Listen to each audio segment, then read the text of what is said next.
네, 3프로TV 상장 이야기 업데이트가 있어가지고 오늘 다루겠습니다. 3프로TV의 상장에 대한 우려가 담긴 기사도 많이 나오고 있고 상장을 문제 삼는 포스팅들도 많이 나오고 있습니다. 이런 근거들을 바탕으로 구술을 모아서 이제 꿰어 보도록 하겠습니다. 첫 번째 질문은 3프로TV 상장에 왜 이리들 다 예민한가? 개인적으로 이야기해보면은 제가 주식에 처음 입문했을 때 3프로TV를 많이 참고했고 3프로TV 제작진의 믿음직한 분위기가 참 좋았었습니다. 그때는 수많은 주린이들이 이제 3프로를 투자에 있어서 등대로 여기고 이제 신뢰를 했었고요. 근데 몇 년이 지난 후인 지금 보면은 이제 그때 3프로TV에 출연한 증권사 전문가들이 이제 추천한 방향을 따랐을 때 이제 물리게 된 종목도 많았고 결론적으로 손해를 안게 됐다라는 거죠. 투자는 당연히 본인의 책임입니다. 그러나 믿는 도끼에 발등 찍힌 후에 그 도끼를 원망하는 것도 뭐 각자 투자자들의 마음이겠죠. 그래서 원망을 많이 하는 겁니다. 많은 사람들이 이제 3프로TV에 출연한 전문가들의 디렉션에 의해서 물리는 모습을 옆에서 지켜보면서 3프로TV에 대한 경계심이 당연히 저도 들었고 많은 투자자들도 들었겠죠. 계속 증권사 전문가들이 이제 3프로TV라는 창구를 통해서 새로운 종목이 상장을 할 때마다 뭐 카카오페이 상장할 때도 좋다. 하이브 상장할 때도 좋다. 뭐 크래프톤 상장할 때도 좋다. 뭐 그리고 LG화학 물적 분할할 때도 뭐 LG화학은 저평가니까 괜찮다. 뭐 이런 미스 디렉션이 반복되다 보니까 그리고 그 증권사 전문가들이 나와서 이제 개미들에게 정보를 흘린 곳이 바로 3프로TV였다 보니까 3프로TV에 대한 이제 의구심은 점점 심해지는데 외형적으로 3프로TV는 계속 더 성장을 했고 지금은 상장까지 논할 정도로 이제 비대해진 건데 개미들의 지갑의 두께는 이제 얇아진 상황이다 보니까 이제 문제 제기가 되고 있는 거죠. 과연 누구를 위한 상장일까? 이 와중에 3프로TV가 증권사나 뭐 자산운용사나 특정 상장한 기업으로부터 돈을 받고서 방송을 제작하고 있었다라는 사실이 이제 알려지게 된 거죠. 이게 굉장히 큰 사건이었습니다. 제가 봤을 때 무려 회당 2천만 원에 달하는 가격을 지불해서 이제 금양이라는 상장사에서 홍보 이사가 출연을 해서 방송을 했고 그 당사자가 이 사실을 밝혔습니다. 뭐 이에 대해서 이제 권순식 기자님께서 직접 오히려 돈을 받고 제작하는 게 정상이고 그게 바로 브랜디드 컨텐츠다. 그 뭐 2천만 원 내고 방송했다. 그게 오히려 그 얘기는 브랜디드 콘텐츠가 맞습니다. 거기 다 써 있잖아요. 그 저희 다 명시를 해요. 그렇게 하게 되면은 이제 홍보비라는 것들을 아니면 송출료 제작비 이런 정도의 비용이 들어가요. 근데 그걸 없이 방송을 하겠다라는 거는 저는 오히려 그 비용이 다른 데로 전가가 될 수 있다고 생각해요. 브랜디드 컨텐츠의 당위성에 대해서 설명은 됐습니다. 그러나 건당 2천만 원을 받고 그 대가로 회사의 홍보를 자연스럽게 할 수 있는 기회가 주어지는 시스템에 개인 투자자들이 적지 않은 충격을 받았고 이게 실질적으로 문제 제기의 발단이 되겠습니다. 3프로TV에서 투자 정보를 받는다라는 게 이제 미스 디렉션 당하게 되는 것을 오피셜하게 인정을 하게 된 거잖아요. 아무리 조그맣게 유료 콘텐츠 문구를 달아도 그게 잘 보이지도 않고 3프로TV 입장에서는 돈 받고 영상을 제작해 준다라는 거에 대해서는 이제 알려지기를 원치 않았을 거거든요. 왜냐면은 영상들이 대부분 내부 정보나 투자 정보인 것처럼 이제 포장이 되어서 유통이 되었기 때문에 개인 투자자들은 이제 무방비해서 그들의 미스 디렉션에 노출이 될 수밖에 없었다는 건데 그랬다가 이제 실상을 깨닫게 된 거죠. 증권사에서 이끄는 대로 갔다가는 이제 하이브든 카카오페이든 현대모비스든 LG화학이든 그런 사실을 몰랐었기 때문에 물렸었던 거거든요. 근데 실상은 이제 개인 투자자들의 돈을 흡수하기 위해서 증권사나 자산운용사나 특정 상장 기업에서 목돈을 지불하고 풀어내는 정보이기 때문에 돈을 낸 주체의 이익을 위해서 개인 투자자들을 희생시키는 구조일 수밖에 없는 게 3프로TV의 수익 모델의 한계이고 현재 3프로TV의 상장에 걸림돌이 되는 이유이기도 하다. 뭐 일단 지난 영상에서 이제 이 브로드캐스팅 즉 3프로TV는 스펙 상장을 한다고 했고 그것은 우회 상장이며 상장이 어려워진 환경 속에서 반드시 상장을 하기 위해서 영리한 필승 전략이었고 사각지대를 훌륭하게 공략했다. 라고 말씀을 드렸었고요. 덧붙여서 3프로TV의 영업이익 성장세나 1개의 유튜브 채널의 한계 등등 상장의 적합성에 대한 의문을 던졌었습니다. 오늘은 3프로TV가 이제 기업 가치를 측정하는 데 제시한 앞으로의 성장성 예측에 대해서 통계로서 반박을 해보겠습니다. 시작하기에 앞서서 이제 3프로TV가 코스닥 입성에 도전하면서 내건 시가총액은 2,500억 원입니다.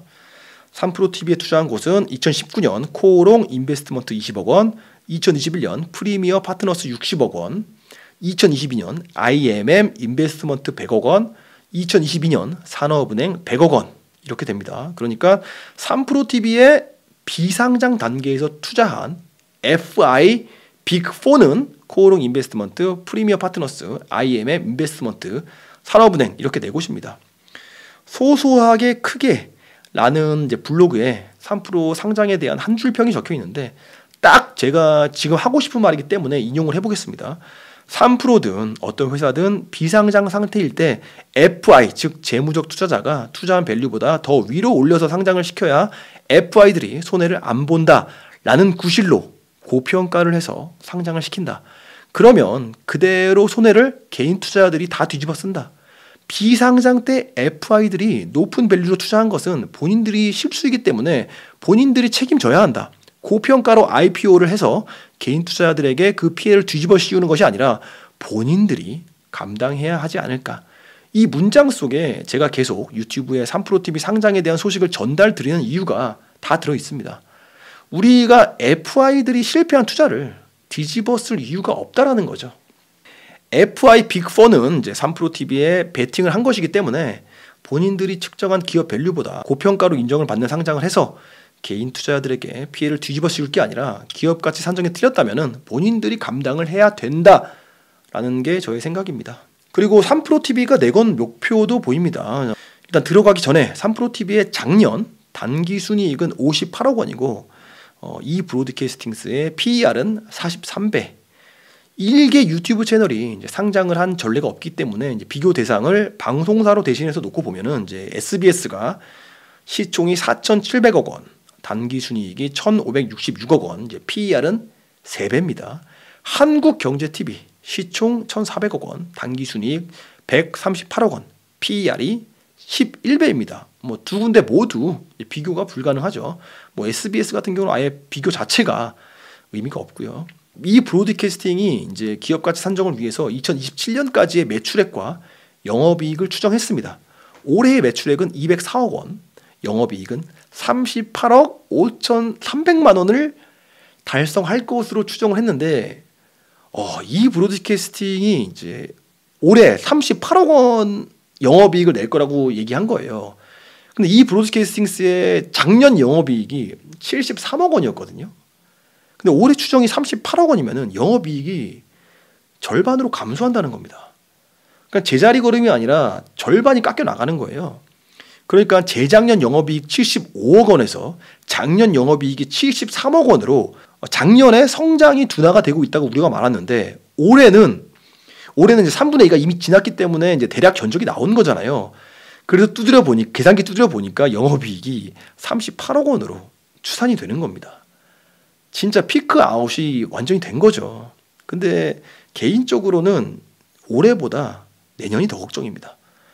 사실은 시청자들은 다 알고 있죠. 3프로TV가 인기 측면에서 이미 피크 아웃이 돼서 아웃스탠딩이나 인문학 방송 외에는 인기가 아예 없고 투자 관련 방송은 조회수가 1만이 안 나오는 방송도 수두룩합니다.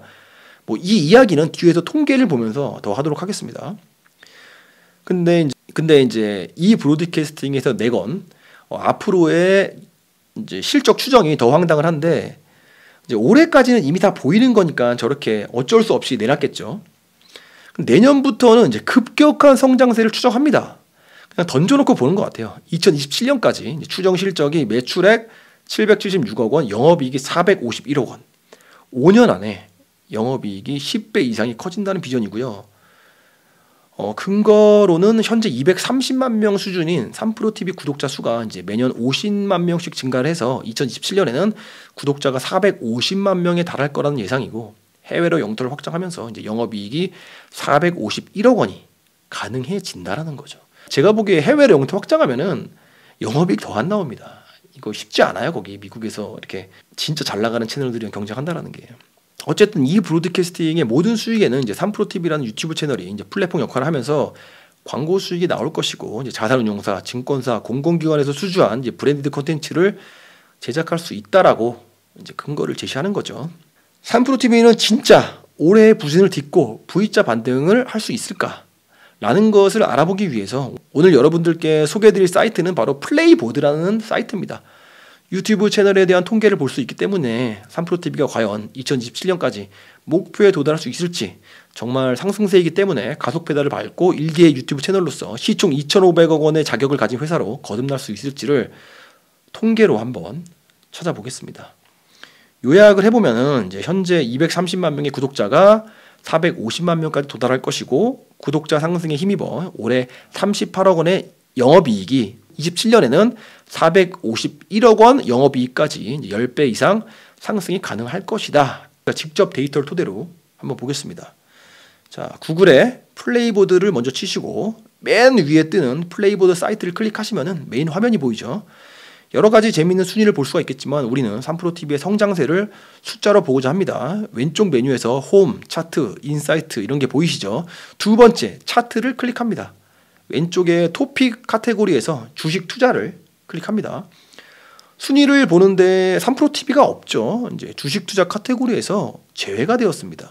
그 전까지는 있었거든요. 이제 분명히 주식 투자 카테고리의 유튜브 채널이고 한국의 블룸버그를 이제 목표로 하는 곳인데 주식 투자 카테고리에는 제외가 되어 있습니다. 뭐 플레이보드에서 내린 건지 3프로TV에서 카테고리를 바꾼 것인지는 잘 모르겠습니다. 근데 이제 어차피 숫자로 경쟁력이 있는지만 확인하면 되는 거라서 넘어가겠습니다. 다시 맨 위로 가서 토픽 카테고리에서 아래로 쭉 내리면은 교육이 보입니다. 클릭하시면은 이제서야 3프로TV가 모습을 보여주죠. 1위에 보이는 옹달 책방은 주식 투자에도 있고 교육에도 있습니다. 3프로TV도 그래야 될 것 같은데 뭐 현재는 교육 카테고리에만 있고 뭐 실제로 인문학만 인기가 있고 주식 투자 콘텐츠로서는 뭐 힘을 잃었기 때문에 플레이보드 측의 이제 분석에 의해서 현재 상황이 반영이 된 걸 수도 있겠죠. 토픽 카테고리에서 맨 오른쪽으로 가면은 이제 일간, 주간, 월간 순위를 볼 수가 있는데 3프로TV의 일간 순위는 2위, 주간 순위는 5위, 월간 순위는 2위입니다.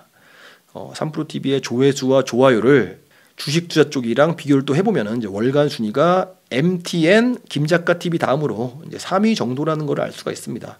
뭐 3위가 나쁜 건 아닌데 이제 3프로TV에서 내건 슬로건이 압도적 1위 경대 컨텐츠는 절대 아니죠. 3프로TV는 2, 3위권의 인문학 교육 컨텐츠입니다.